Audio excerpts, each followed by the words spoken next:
Hey everybody, Andrew from Kensington Wine Market here. I am joined by Angus MacRaild from Decadent Drinks. As many of you know, we've got a new whiskey sponge bottling that's just come in, the Craigellachie 20 year. So we're going to have a quick chat with Angus here, maybe sample some whiskey. Angus, thank you for joining us. Oh, thanks for having me, Andrew, and thanks for doing a bottling with us. It's very cool. So, yeah, Well, I think it's only been about 2 years since we got the first sponge bottling started to come into the market. And, we certainly love the labels on them, a sense of humor on them. And obviously what you're doing now is more than just whiskey sponge. And we'll talk about that. But the first question I have for you is like, how did you find yourself, like, how did you get started in the Scotch industry? Like everybody has their kind of origin story. How did it happen for you? it was really just a hobby, and it kind of bit by bit I realized I wasn't qualified to do anything else except my hobby. So it just kind of incidentally, by default, became my career. But I suppose it really started when I went to work at Ardbeg during my summers off at university. So I did 2 full summers working at Ardbeg and one kind of half quarter summer as a tour guide. And on my days off, I'd go over to Craigie and do warehousing to get a bit of extra insight. And that was, it wasn't really a career at that point. It was just, a first tiptoe in working in whiskey, and great experience. It was during perhaps a more innocent era, and I learned a lot, met some amazing people. And that was really through doing that I met all the geeks from all over the world that would come to Ardbeg. And I discovered there was such a thing as sample bottles, which didn't contain urine for once. It was just people arriving with car boots full of little vials full of incredible old drams. That's where I discovered old and rare whiskies. And really that passion for old style whiskey is what led me into, some years later, when I really started working sort of full-time properly in whiskey, was in auctions. So sourcing old bottles, valuing, dating old bottles, trying to spot fakes, not always succeeding. And from there, it just kind of went organically. Yeah. Yeah. So your hobby became kind of your passion and Yeah, or absolutely. to your career. That's and I mean it's interesting because for me, I started working in the industry and didn't have any vision of selling whiskey for almost 20 years, but you kind of find yourself on these paths, and then sometimes they take a route of their own. Yeah, absolutely. Yeah, and I Uh, never planned any of this. I never planned to do bottling. It's just sort of one thing led to another, and here we are. Yeah. well, that kind of gets to my next question, which is about, for a while, and for quite a while, it was most people didn't know who was behind it, but you had your blog, Whiskey Sponge, which I'm sure there's less and less time to focus energies on that these days. But how did that come about, and where was the Whiskey Sponge? Where did that idea come from? Um, it came about, I suppose, because I was writing another blog for um a whiskey company that I also did some work for, and I was just doing this blog for them on the side. And I did, as part of that, I sort of just experimented with different types of writing. And like it was a sort of travel blog for a while, and then it was Mhm. tasting notes, and it was messing about with mixing whiskey up with different themes. And I did a few kind of humorous posts on that. Like the very early posts of Sponge first appeared there, and then I quickly moved them over when I got told off, like, oh, you can't do that sort of stuff on our blog. I was like, okay, fine, I'll just start my own thing.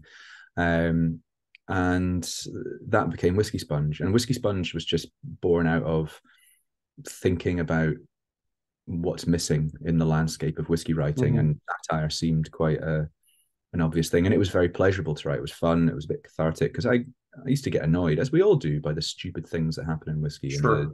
the excesses and the silliness and the kind of the Mhm. very gimmicky, shticky, story-led, bullshitty marketing. So all that stuff was what inspired Sponge originally. And then I wrote that blog on and off, in fits and starts for the best part of 10 years.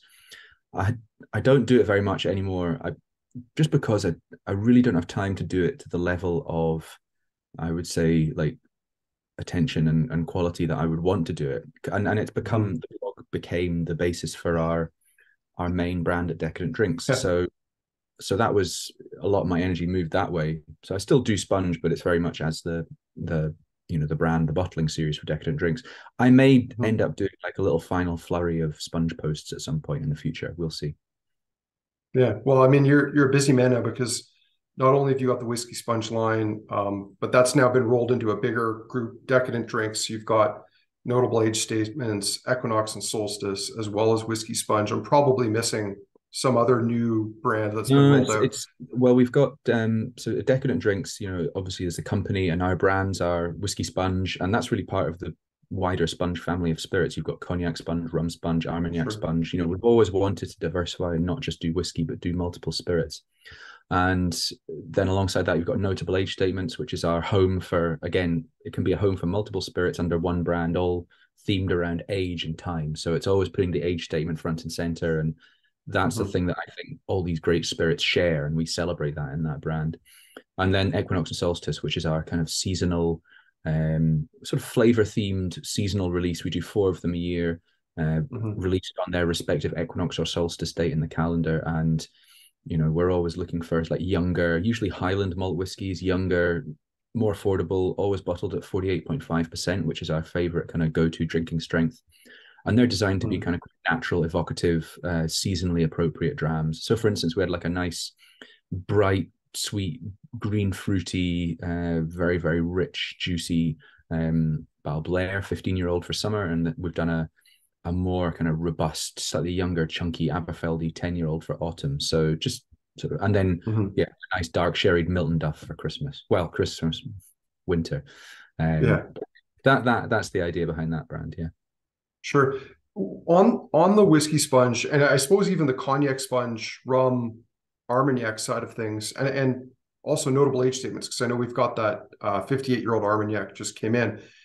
How hard is it for you to find casks of mature spirit these days? Because I mean, there's not a lot of companies bottling mature Yeah. independent bottlings. Is that something that you see drying up?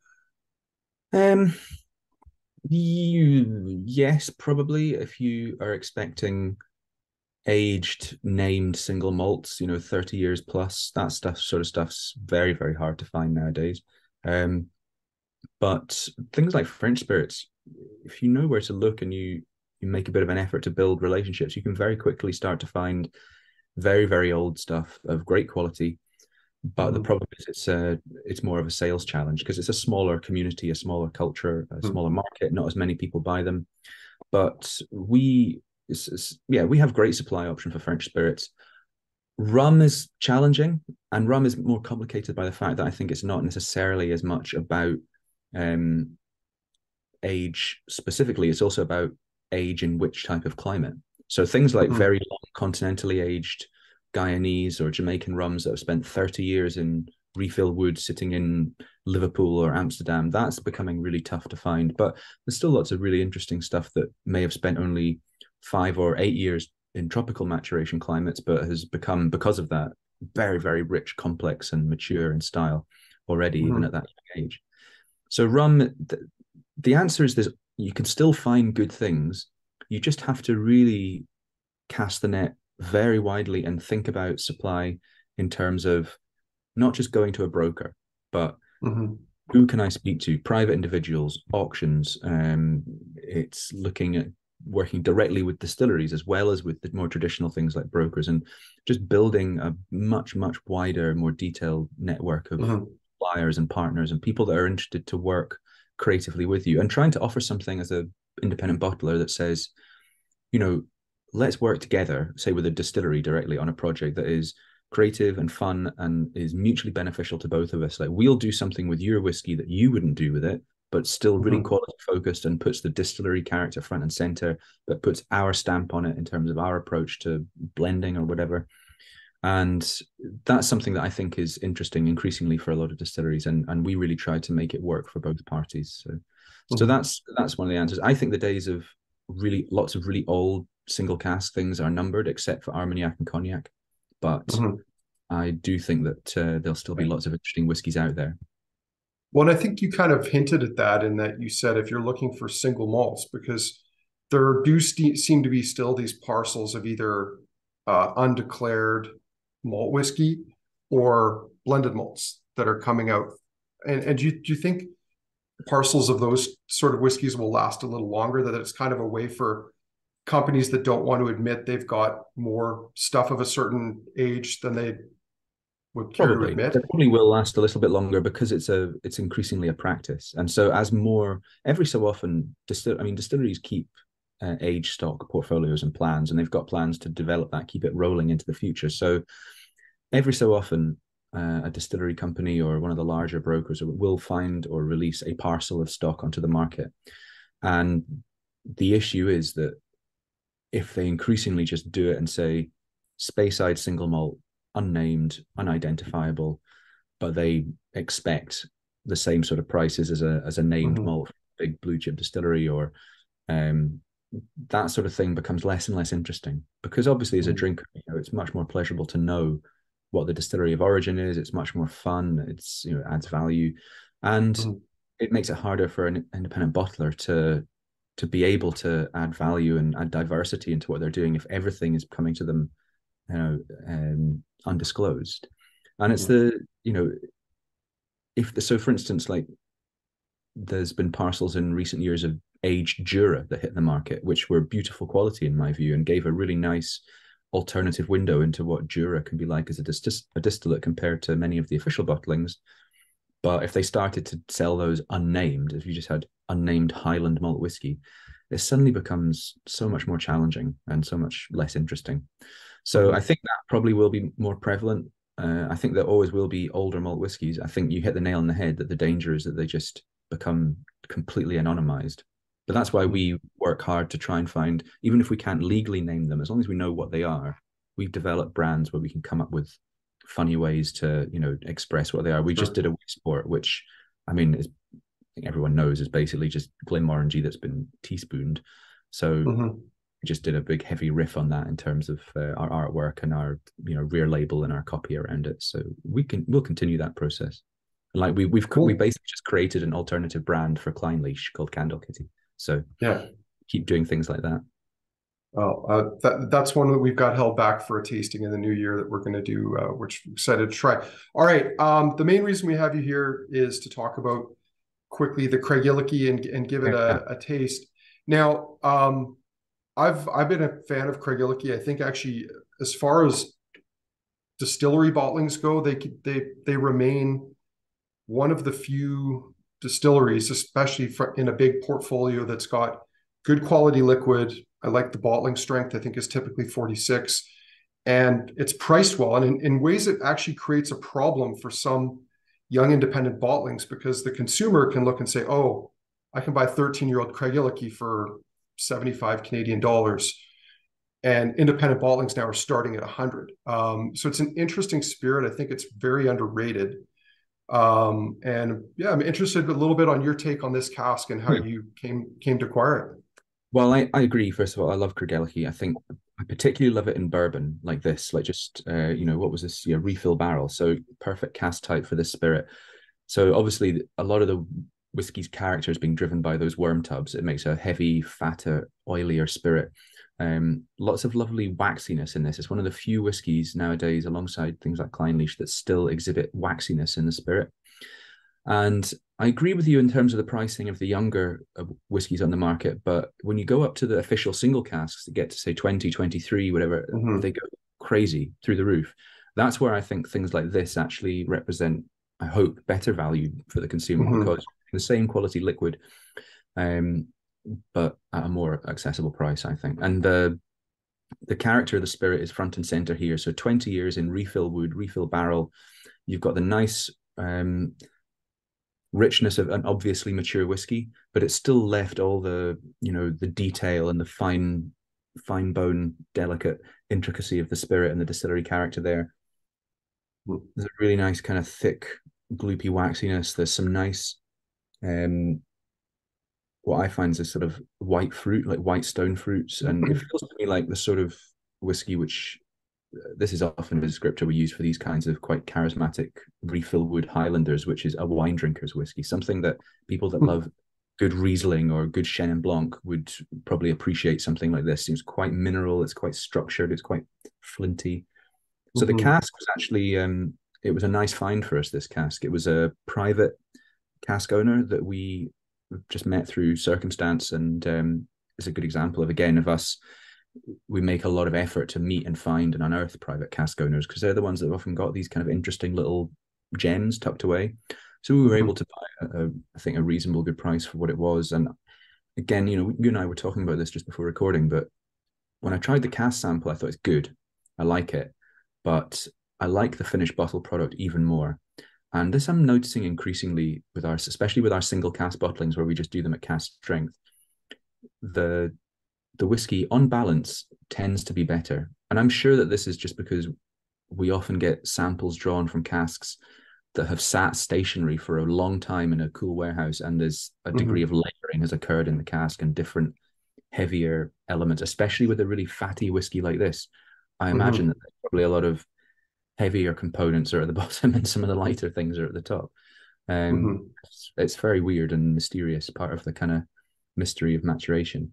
But Do you like, kind of just following on that one point? Do you think that there's also an sort of an effect that takes place when, obviously, when the cask gets moved from the warehouse, it's getting rolled around, and then it goes through that bottling process where, even if it's not being like heavily filtered or chill filtered, it's going through a series of pipes, and you're going to have that kind of exposure to oxygen. Could that be like a burst of an oxidative effect?